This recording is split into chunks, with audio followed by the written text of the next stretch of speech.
So, base po sa sa development ng kwento, hindi totoo na biglang tumawag na lang si Inday or yung common friend nila na isang Bicolano, kundi may advance information na talagang bibisita sa kanya. Nagpalinis pa nga daw ng bahay. Yan po ang kwento. At may nakitang mga sasakyan, possibly to arrange the meeting.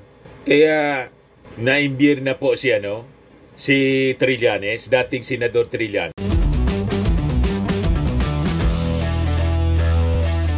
Ito naman po yung bago naming product na binibenta online. iGlow Serum, whitening po siya. Tingnan ninyo yung epekto sa aking anak na architect before and now. Yung mga inquiries po ninyo, dumiretso na lang kayo sa kanyang Facebook account, Riz Maravillas.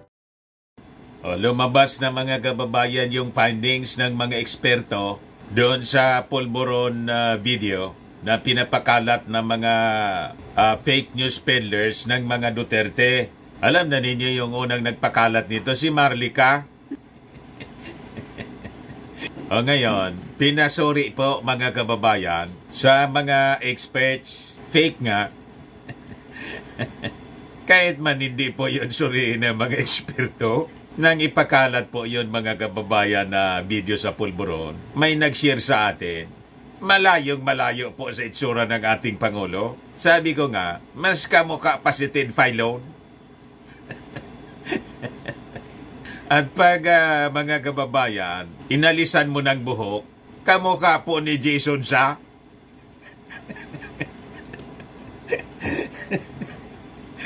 Diba? Siyempre, mahilig po mag-fake news itong mga nausog vloggers kasi yun ang kumpas ng kanilang amo.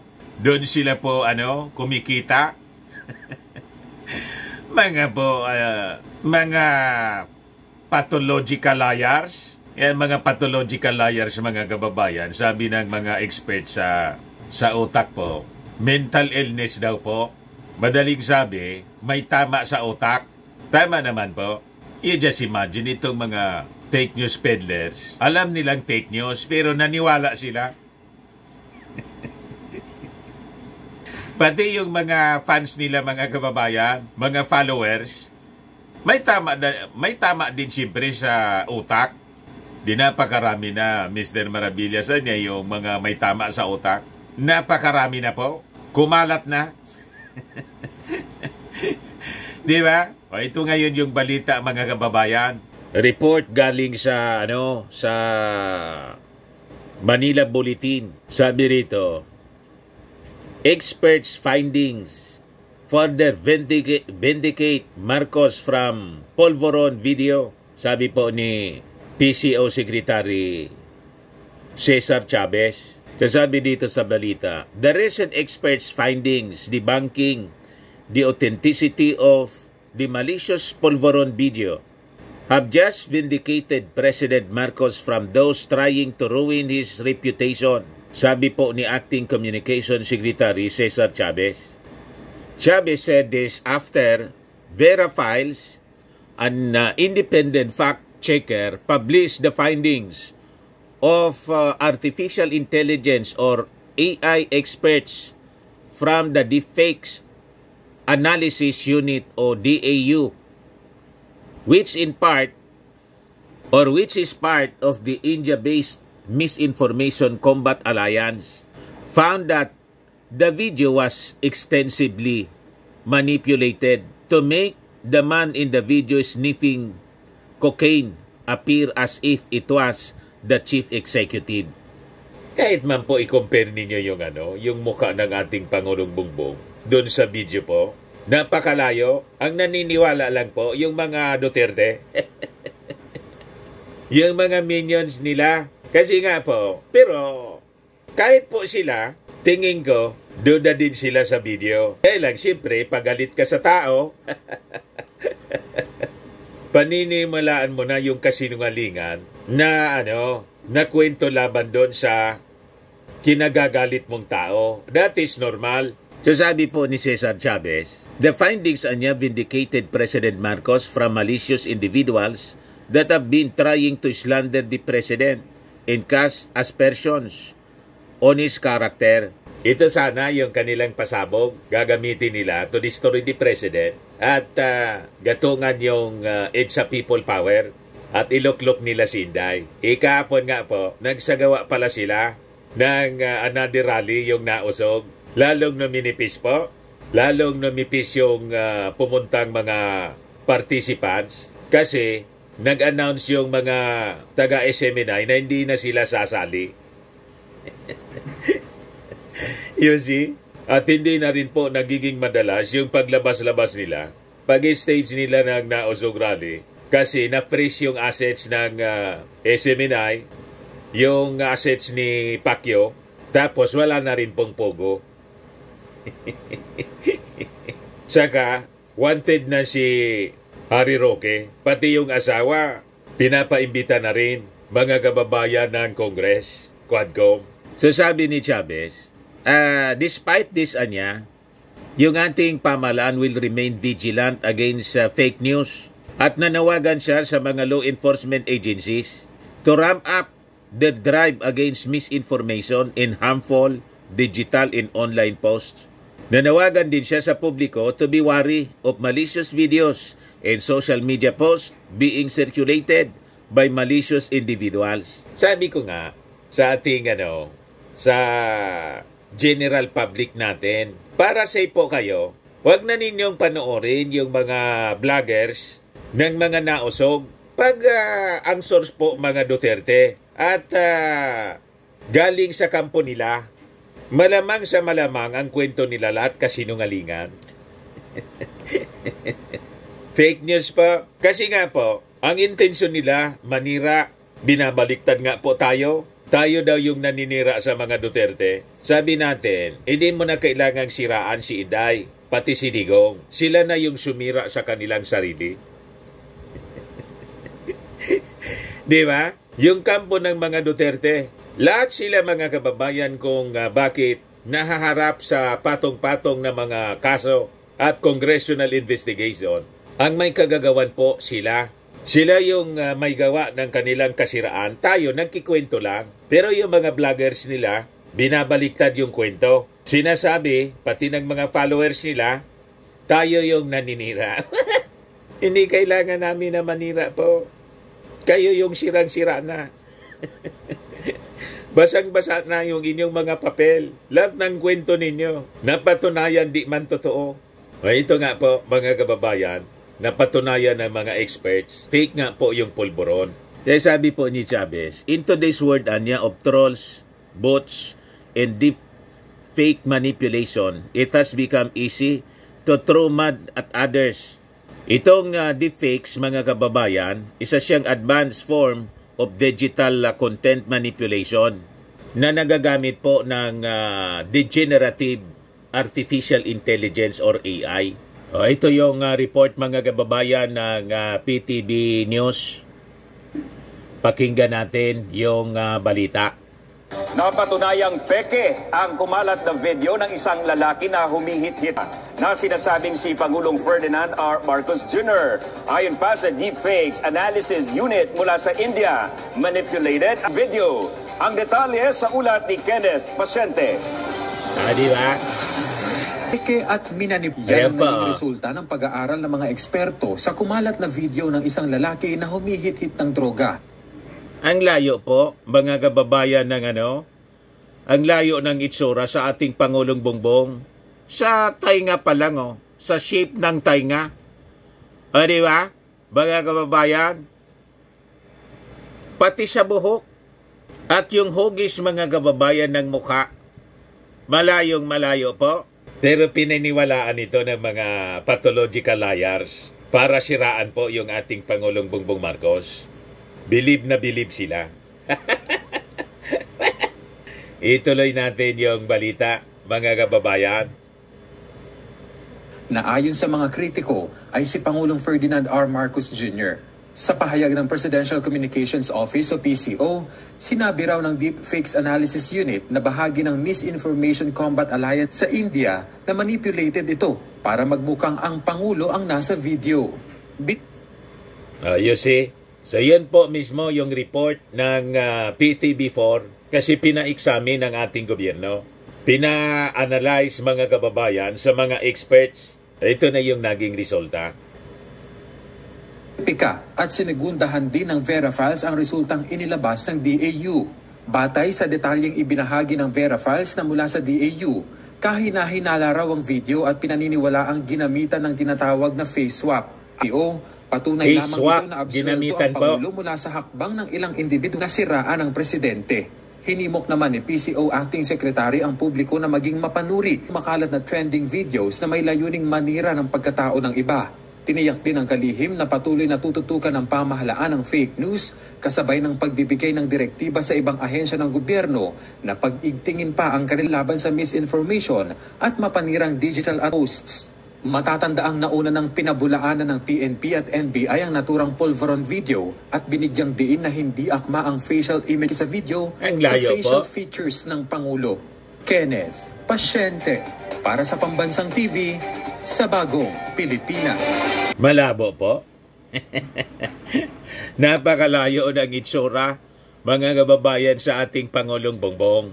Kaya mag-ingat po tayo sa kumakalat na mga videos, lalo na kung ang nagpakalat po ng videos at kwento, yung mga Duterte at mga minions niya.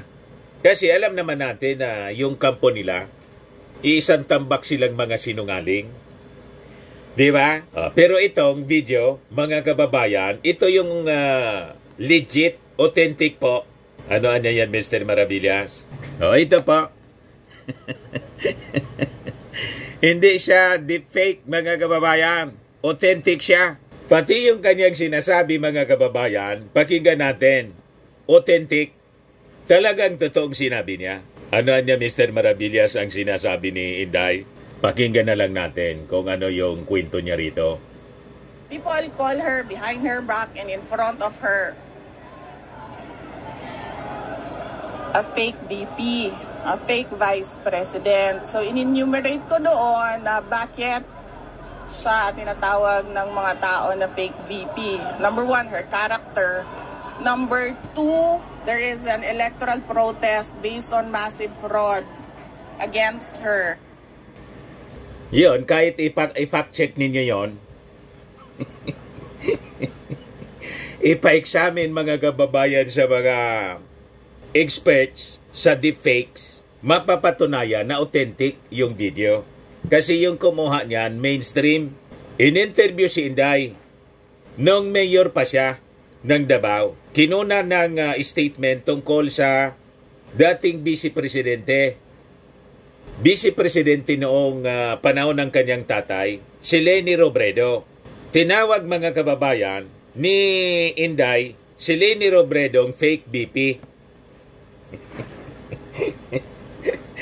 Ngayon, nung isang araw, nandun si BP Inday sa Naga, nakipag-kwentuhan. Nasabi sa kwento, out of desperation, umiwalay na kasi siya sa unit team. Ngayon, naghanap siguro, mga kababayan, ng magiging kaalyado. Yung dati niyang tinawag na fake BP, pinuntahan niya sa bahay.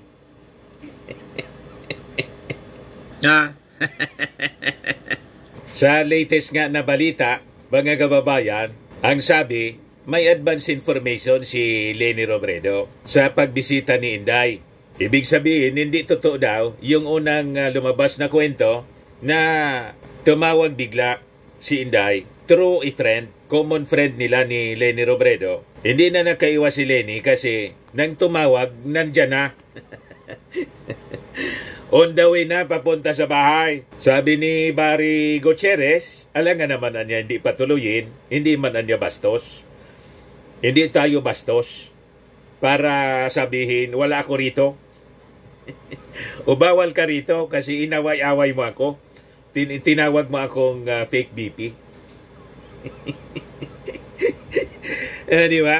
Ito yung balita. Naglinis pa ng bahay. Leni Robredo informed in advance about Sara Duterte's visit. Pinuntan talaga sa bahay. Sabi dito sa balita ng Politico Scoop, former Vice President Leni Robredo reportedly knew about Vice President Sara Duterte's plan to meet her days before the latter flew to Naga City, contrary to the claim of Robredo's camp that she only learned about the visit minutes before they met. An scooper told Politico that Robredo reportedly did some housekeeping. Naglinis pa nga po ahead of Duterte's visit noong Friday, September 20. Several cars were also spotted in her neighborhood days before the meeting. So, base po sa sa development ng kwento, hindi totoo na biglang tumawag na lang si Inday or yung common friend nila na isang Bicolano, kundi may advance information na talagang bibisita sa kanya. Nagpalinis pa nga daw ng bahay. Yan po ang kwento. At may nakitang mga sasakyan, possibly to arrange the meeting. Kaya naimbir na po si Trillanes, dating Senador Trillanes.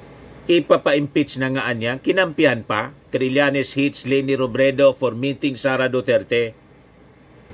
The Vice President's visit appears to be the reason why there was a thorough cleaning of Robredo's house days before they met, sabi po ng isang scooper. In an interview Saturday, kahapon po, Diwar Abante Radio, former Senator Antonio Trillanes said he also received information that Robredo knew in advance about Duterte's plan to meet her. Hindi niya totoo yung sinabi ni Barry Gutierrez na minuto lang yung binigay na palugit bago bumisita. Hindi po, base sa informasyon namin, a few days before or the other day, nagpasabi na pupunta si Vice President Duterte. So alam nila, alam ni Leni Robredo, sabi po ni Trillanes. Malamang po. O ngayon, alam, hindi alam in advance, ang totoo, nagkita sila mga kababayan. Anyway, bahay man yun po ni Leni Robredo, pwede niyang patuloyin kahit sinong gusto niya. Di ba? At sa kabuhay din niya yun. Tama ba? Malaki na rin siya. Matanda na rin si Leni Robredo, dating Vice Presidente, at siguro alam naman niya na nung panahon, kung anong pinagsasabing mga masasama sa kanya ni Inday Sara, lalo na yung tatay, alam na alam niya kung paano siya nilait-lait, tinawag na fake BP ni Inday, pero pinatuloy pa rin niya. Tama pa? Ngayon, kung ano yung intensyon ni Leni, sabi nga, she is responsible for her actions. Tama? Kung na-offend yung mga taga-liberal, yung mga kaalyado niya, so be it. Ang punto natin dito mga kababayan, sa issue ng video, deepfake, yung pulburon video mga kababayan, na pinapakalat ng pinakalat ng mga Duterte po, na patunayan na fake. Pero itong pliniko pong video ni Inday, legit. Totoong-totoo. Mga kababayan ito, hindi ito deepfake. People call her behind her back and in front of her a fake VP, a fake Vice President. So, in-enumerate ko doon na bakit siya tinatawag ng mga tao na fake VP. Number one, her character. Number two, there is an electoral protest based on massive fraud. Ayos? O, diba? O ngayon, dito tayo mga kababayan sa iba pang kwento. Identify natin kung ang kwento fake o totoo. O ito, legit ang source natin, philstar.com. Sabi dito, PNP probes Quiboloy's alleged gifting of KOGC women to Duterte, others. So, iniimbestigahan yung mga lumabas na kwento mga kababayan na pati si Digong nagkinabang sa mga babae na biniktima mga kababayan ni Pacquiao. Yung iba niririgalo kay Digong. Yan ang yan ang balita dito. Kaya iniimbestigahan ng mga authorities ng PNP. O ngayon, kung ang kwento mga kababayan, legit o hindi legit, antayin natin po ang result ng investigation. Tama? Fair tayo po. Pero malamang sa malamang, legit. Ibig sabihin, totoo na tumanggap din ng mga regalong babae si Digong galing kay Pacquiao. So, magka-partner po sila, best friend. Kunin natin yung detalye mga kababayan.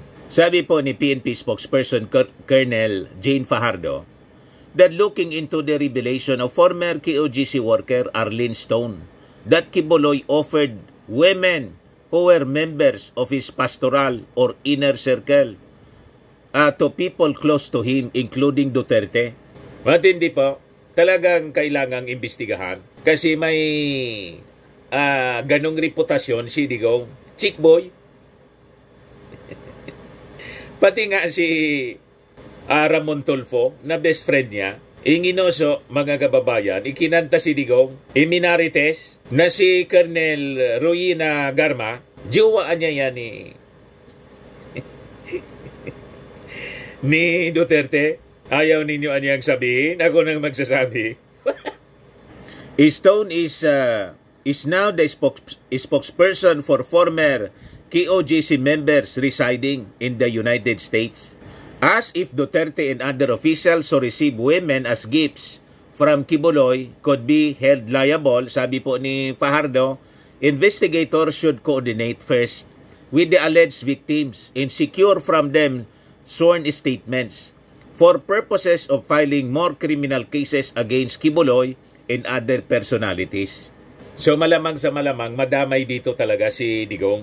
Other than yung mga AGK cases na iniimbestigahan ng Quadcom, pati dito po sa sabi, mga pastoral ni Digong o ni Pacquiao, siguro yung mga pinagsawaan na ni Pacquiao, pangregalo niya sa kanyang kaibigan.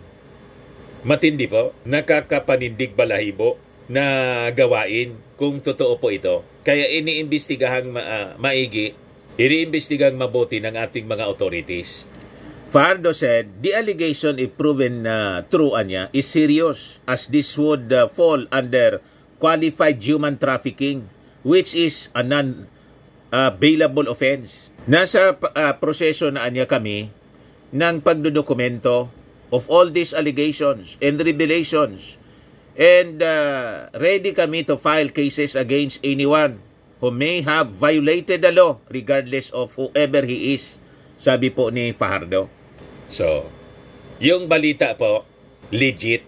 Yung mga sources natin po ng ating commentary analysis, mainstream po, reliable na mga balita and source of information. Sabi ko nga po, tayo dito, kung hindi galing sa Presidential Communications Office, kasi may direkta tayong link galing po sa Palasyo Malacanang, galing po sa mainstream. Kung saan, yung mga information, most of this balita, galing sa mga authorities natin and reliable sources of information. Hindi lang authorities, kundi sa mismong mga biktima na validated na ng ating mga kapulisan. Hindi yung mga puting ahas. Lahat fake news po. Kung ano-ano mga kwentong marites, nasa sa inyo kung maniwala kayo. Sabi ko nga, buhay din ninyo yan. Ito pa, isa pang balita mga kababayan, i-determine natin kung fake news o legit. Sabi dito po, ang nag-publish ng balita, GMA, Integrated News. So, reliable ang source ng information. Pero yung nagsasalita po, ang hindi reliable. Sabi rito, one president in the family is enough, says Rodrigo Duterte. Alam naman natin na napakasinungaling ni Digong. Most of the time, baliktad yung sinasabi. So, pwede nating sabihin na ang GMA, hindi fake news yung kanyang kwento, yung mismong source niya ang fake news.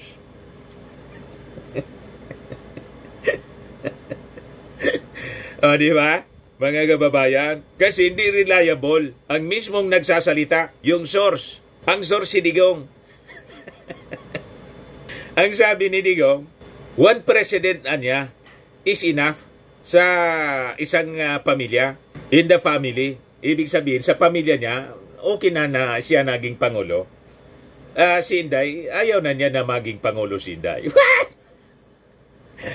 Huwag kami ipamilya kayo ng mga sinungaling. Ngayon sabi rito, tama na yung isang presidente sa isang pamilya, Duterte said during the Partido Demokratiko Pilipinas Lakas ng Bayan National Assembly in Davao City. Duterte made a statement after being asked about the possible presidential candidacy of his daughter, Vice President Sara Duterte, in 2028. Sabi niya, give it also to others. Alam ko namang malakas dahil naging presidente ako. Inahayab yung pamilya ko. Kung sabihan mo, mo lang na particular personality, example, my daughter, wag na muna siguro. Let us give it to another. Tumakbo lang kayo. Lahat kayo tumakbo. Pati ikaw po, tumakbo kayong senador. Number 12 na lang po si Digong sa survey ng ukta. Padaos-dos ng padaos-dos. At malamang sa malamang, with all the controversies na na-uncover po sa Quadcom investigation, lahat ng mga associated sa Duterte po ay hindi na po manalo sa midterm elections, lalo na po sa 2028 elections. Si Bongo na lang po yung pumapasok. Yung pamilya Duterte po, padaos-dos ng padaos-dos, pati si Digong, na dati, 1 to 3 po siya. Damay nga, pati po si Amy Marcos. Si Bato po, palabo ng palabo ang pangarap ni Bato na re-elect pa po sa pagkasenador. Ngayon, isa pang balita mga kababayan dito na i-determine natin kung fake ba o legit. Ito yung galing sa Inquirer. So legit yung yung source natin. Sabi dito, drug war victims ay more evidence for ICC. Yan po. Sabi diyan, a lawyer for the families of drug war victims wants to hand over to the ICC some of the documents from the House Quad Committee conducting an inquiry into the possible link of Pogos and the drug war. Human rights lawyer Nery Colmenares told the Inquirer he will formally ask Surigao del Norte Representative Robert Ace Barbers, lead chair of the Quad Committee, this week to get copies of official papers submitted by police officers and agencies that appeared as resource persons in the proceedings. Tapos, isasubmit mga kababayan sa isasubmit sa ICC. So, lumalabas dito mga kababayan kasi public records na ito na investigation na ginagawa ng Congress, ng Quadcom. Parang extension na po ng ICC yung Quadcom. Parehas, di ba? So, wala ding na violate mga kababayan doon sa mga sinasabing, ba't anya tayo makikipag-cooperate sa ICC na umalis na tayo? I-public documents na po ito. Sabi nga po ni Ace Barber sa mga previous interviews, anyone can get that because it forms part of the records na public document. So sabi dito, Colmenares expressed confidence this strategy will also help the investigation to move forward to the issuance of arrest warrants. I understand na niya that the government does not want to directly provide the documents because of certain policies, but they could just hand it to us. O diba, malinaw po? So, may paraan, mga kababayan, para masakutin na itong mga nasa likod ng war on drugs na nagresulta po sa AGK. So sabi dyan, Barbers earlier said that while the House Quad Committee could not directly turn over transcripts to the ICC probers, the Hague-based court could check the live stream archives and use them in its own proceedings. Yung dumalabas po, yung Quadcom investigation, naging extension ng ICC. Kaya namumuro na mga kababayan, sina Digong at Bato. Kaya sabi ng mga congressmen, kay Senator Bato, sa ICC ka na lang anya magpaliwanag. Ayan po, lawmakers tell Bato, sa ICC ka na lang magpaliwanag. Two members of the Young Guns of the House of Representatives told Senator Bato de la Rosa that he should just face the music and explain to the International Criminal Court his alleged involvement as the PNP chief during the bloody drug war of the Duterte administration that killed thousands of Filipinos.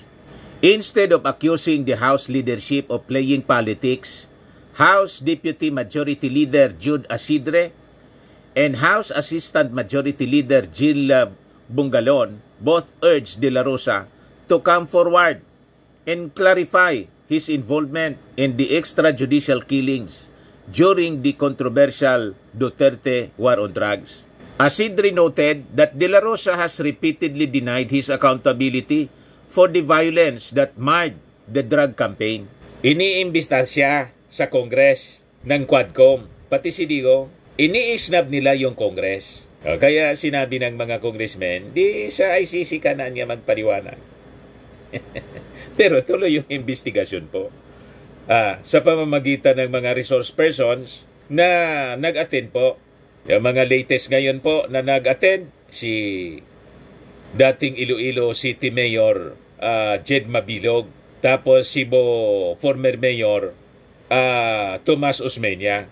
Matindi yung mga revelasyon po. Yes, sabi po ni Asidre, sana harapin na lang ni Senator Bato ang asunto niya sa ICC para makaharap niya na din at madinig ang malulungkot na kwento ng mga naulila, ng mga napatay noong drug war. He keeps distancing himself from the thousands of deaths during the war on drugs, but he was the PNP chief during that time. He cannot deny that he played a central role in the implementation of the bloody drug war, sabi po ni Asidre. Kung ayaw niyang magpaliwanag dito sa ating Kongreso, sa ICC na lang magpaliwanag. The families of the victims in the international community deserves answers for the thousands of deaths under his watch, sabi po ni Asidre.